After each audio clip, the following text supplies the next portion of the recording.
Sinuspende ang PBA player na si Raymond Almazan matapos mahuli at magtangkang manuhol sa EDSA busway. Ayon kay PBA Commissioner Willie Marcial, hindi muna maglalaro si Almazan sa linggo sa laban ng Meralco Bolts kontra Converge Fiber Xers.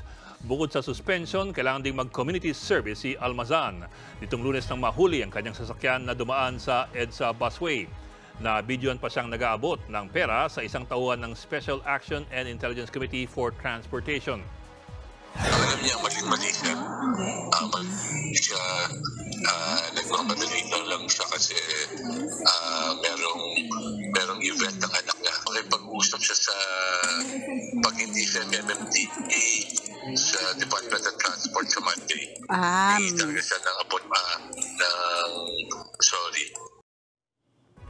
Patuloy naman ang panguhuli sa mga pasaway na motoristang dumaraan sa EDSA busway. Ilan sa mga natikitan kanina, ang mga ambulansya na walang sakay ng mga pasyente. May sinitaring sasakyan ng Philippine Air Force at isang pulis na nakamotor. Nagpaalala ang DOTR na pwedeng bawiin ang lisensya ng mga mahuhuli sa busway at pagmumultahin ng hanggang 30,000 pesos.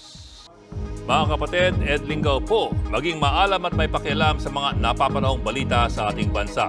Para sa mas malalimang pagtalakay at paghimay sa mga issue at headlines, tumutok lamang at pag-subscribe sa social media pages ng News 5.